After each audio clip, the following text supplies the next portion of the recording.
পাকিস্তানি হানাদার বাহিনীর বিরুদ্ধে প্রথম সশস্ত্র প্রতিরোধ গড়ে তুলেছিলেন পুলিশ সদস্যরা।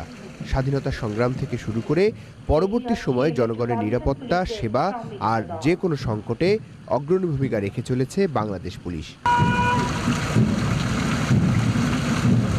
পুলিশ সপ্তাহ 2017-এর অনুষ্ঠানে উপস্থিত হয়ে প্রথমে প্যারেড পরিদর্শন করেন প্রধানমন্ত্রী শেখ হাসিনা।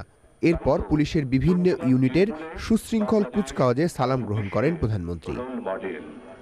মাননীয় প্রধানমন্ত্রী, বিগত সময়ের মতো ভবিষ্যতেও বাংলাদেশ পুলিশ দেশের সকল নাগরিক। প্রধানমন্ত্রী বলেন, জঙ্গিবাদ ও সন্ত্রাস দমনে পুলিশ যেমন সাহসী ভূমিকা রেখেছে, তেমনি হরতাল অবরোধের নামে সহিংসতা বন্ধেও তাদের পদক্ষেপগুলো ছিল প্রশংসনীয়।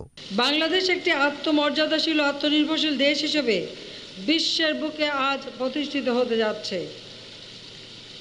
তবে দুর্ভাগ্য হলো যে মাঝে মাঝে আমরা দেখি কিছু দেশি বিদেশি চক্র নানাভাবে বাংলাদেশের এই অগ্রযাত্রা ব্যাহত করতে চায়।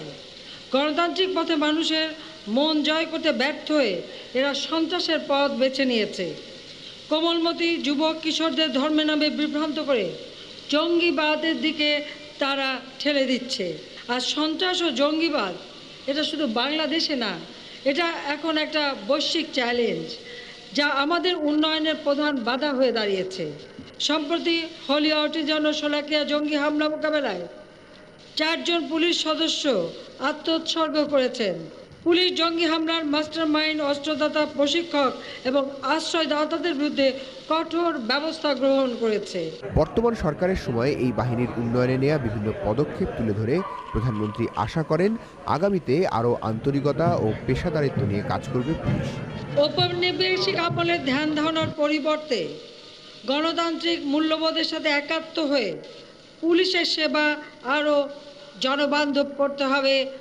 আমাদের মহান নেতা জাতির পিতা বঙ্গবন্ধু শেখ মুজিবুর রহমান তার ভাষণে যে কথা বলেছিলেন যে এই দেশ স্বাধীন দেশ, আমরা স্বাধীন দেশের নাগরিক, আমাদের পুলিশ বাহিনী স্বাধীন দেশের পুলিশ বাহিনী। কাজেই তাদের প্রতিটি ক্ষেত্রে দায়িত্ববোধ থাকতে হবে জনসেবা করার মানসিকতা নিয়ে। শান্তিময় নিরাপদ সমাজ গঠনের লক্ষ্যে আমরা কমিউনিটি পুলিশিং কার্যক্রমকে আরও জোরদার করব। প্রতিটি পুলিশ সদস্যকে অসহায় ও বিপন্ন মানুষের প্রতি অকুণ্ঠ চিত্তে সেবার হাত প্রসারিত করতে হবে। এবছর 132 জনকে পুলিশ পদক সাহসিকতা, পুলিশ পদক সেবা, রাষ্ট্রপতি পুলিশ পদক সাহসিকতা এবং রাষ্ট্রপতি পুলিশ পদক সেবা প্রদান করেন প্রধানমন্ত্রী।